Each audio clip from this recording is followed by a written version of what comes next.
Hi there. I wanted to demonstrate for you the 5 Tibetan rites.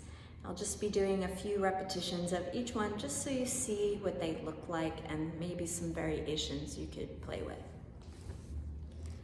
The first one's pretty straightforward. It's just a simple clockwise turn. So letting the arms come shoulder height.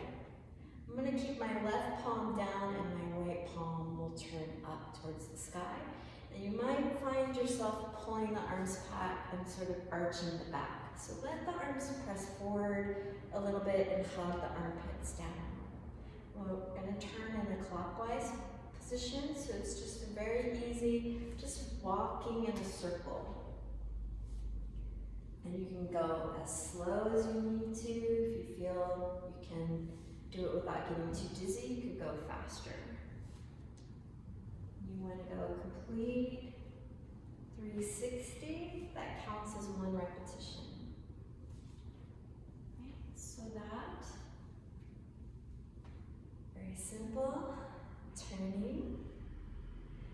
Next one is to come into a down dog position. So you could do that from your knees, you could also do it from standing, just bending the knees and walking the hands forward. You want to have a nice wide position here.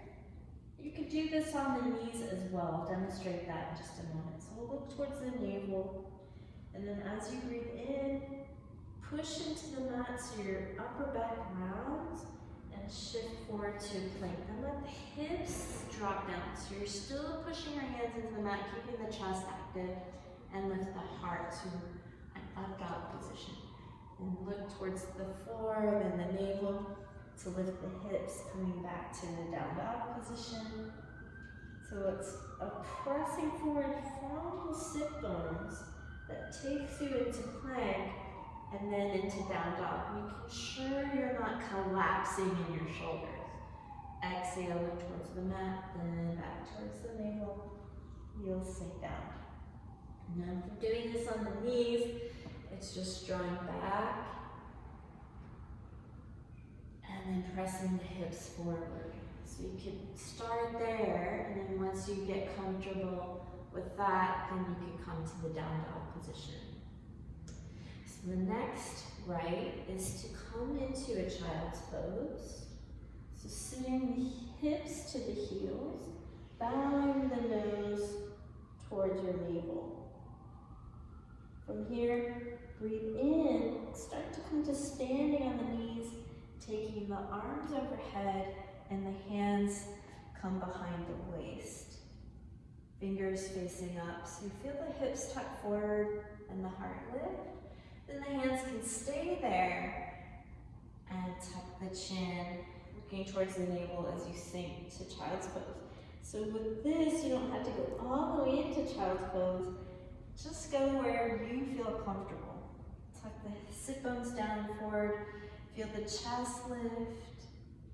And again, you can go easy with this, building up intensity once you feel comfortable. One more time, looking towards the navel, sinking down. And one more time, rising up.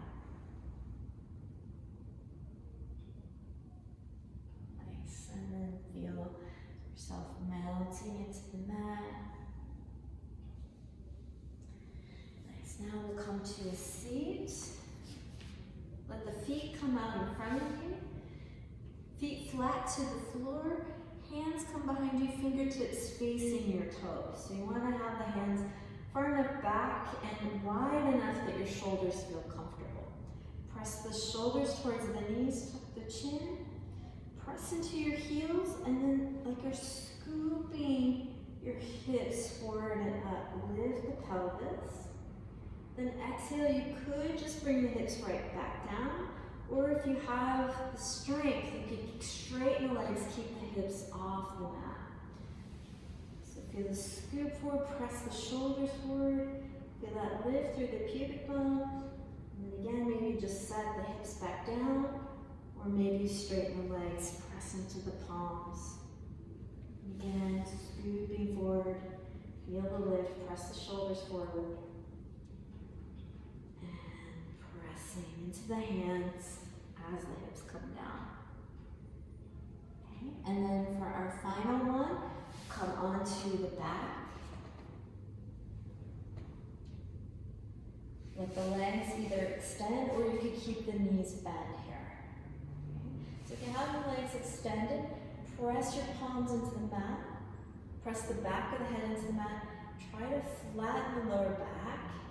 Exhaling. Then inhale, take the legs up. Exhale to lower the legs. You can lift the head and shoulders if that feels comfortable.